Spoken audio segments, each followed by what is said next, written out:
मध्य Asia में cease fire लागू है, लेकिन इस पर संकट है, कभी भी टूट सकता है, क्योंकि एक बार फिर से अमेरिका ने हमला कर दिया ईरान के ऊपर। और ये जो हमला हुआ है, इसमें बताया जा रहा है कि काफी नुकसान झेलना पड़ा है ईरान को। तो ऐसे में क्या ये जो सीज फायर है या फिर जो डील होने की बात हो रही है, इस पर संकट आ गया है?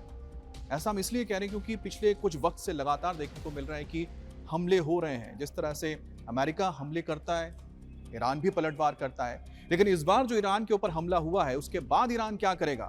पिछली बार क्या किया था? पिछली बार अमेरिका के एक बेस को निशाना बनाया था। क्या इस बार इससे कोई बड़ा जवाब देने के लिए, हमला करने के लिए ईरान तैयार हो रहा है? तो ऐसे में सीज फायर पर संकट है और साथ ही साथ इस डील पर भी संकट है। क्या ये सीज फायर टूट सकता है जो अप्रैल के महीने से शुरू हुआ है? और ऐसे में ये डील कैसे होगा?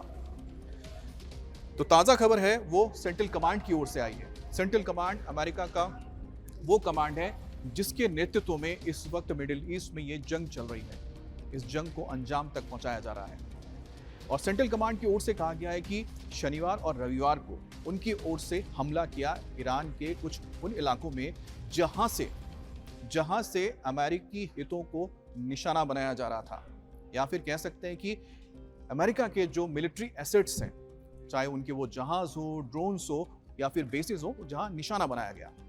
देखिए, पिछले दिनों एक खबर आई थी जिसमें अमेरिका की ओर से तो कोई पुष्टि नहीं हुई थी, लेकिन हाँ, अब आप कह सकते हैं कि पूरी तरह से पुष्टि हो चुकी है, क्योंकि उनके MQ-1 ड्रोन को निशाना बनाया गया था। IRGC की ओर से दावा किया गया था कि उन्होंने ईरान के ओर से, ईरान की जो नेवी IRGC की, उसकी ओर से, या फिर कह सकते हैं जो उनका रॉकेट फोर्स है, उनकी ओर से अमेरिका के MQ-1 एक ड्रोन को टारगेट करके गिरा दिया गया था। अब MQ-1 ड्रोन है, ये अमेरिका का एक ऐसा ड्रोन है जिसका काम था कि पूरे पर्शियन गल्फ और साथ ही स्ट्रेट ऑफ हॉर्मुज पर निगरानी करना, और इसी दौरान ये निगरानी का काम कर रहा था। और ईरान के जो ड्रोन्स हैं या फिर उनके मिसाइल कह सकते हैं, रडार के जरिए पहले इसको चिन्हित किया गया, पहले टारगेट को लॉक किया गया और उसको उड़ा दिया गया।